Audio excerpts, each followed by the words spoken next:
यदि हंसी सबसे अच्छी दवा है, तो ये सबसे अच्छी दवा निश्चित रूप से बड़े पैमाने पर धार्मिक दूत द्वारा निर्धारित नहीं की गई थी। ओशो ने भगवान श्री रचनाएं बहुत कम लोगों को ठीक करती हैं।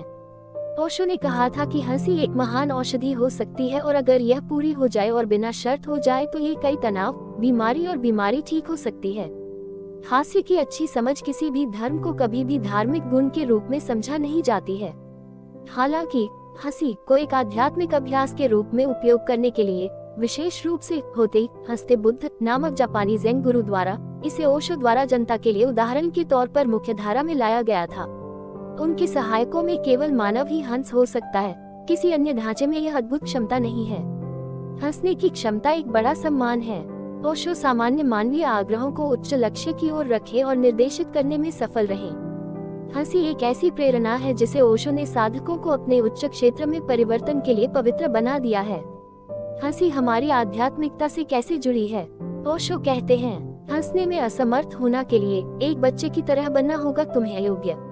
और जब आप हंसते हैं तो वहाँ अचानक हंसी आती है, आप नहीं होते।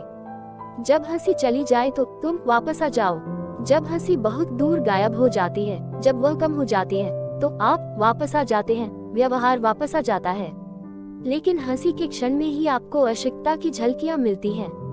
हालांकि इस मजाकिया में एक गुण है जो महत्वपूर्ण है।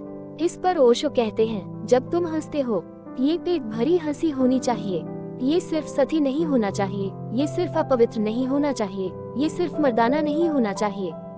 गहरी हंसी में अचानक पेड़ और पक्षी और जानवर और आकाश और पृथ्वी आपके साथ जुड़ते हैं।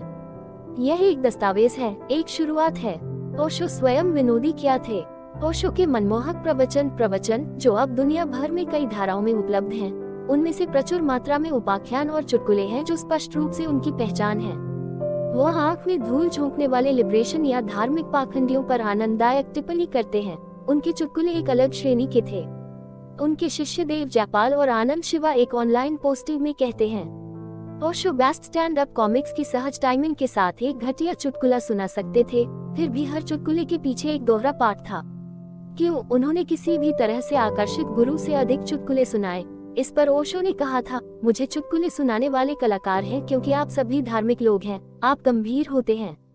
कभी कभी आपको गुडगुडी काला देवता है ताकि आप अपनी धार्मिकता, अपने दर्शन, सिद्धांतों को भूल जाएं और आप पृथ्वी पर गिर जाएं। धर्म में मेरा एक योगदान हास्य की भावना है जो किसी अन्य धर्म में नहीं है, और इसके बारे में मेरा एक दर्शन वर्णन यह है कि फूल की सर्वोच्च आध्यात्मिक गुण है।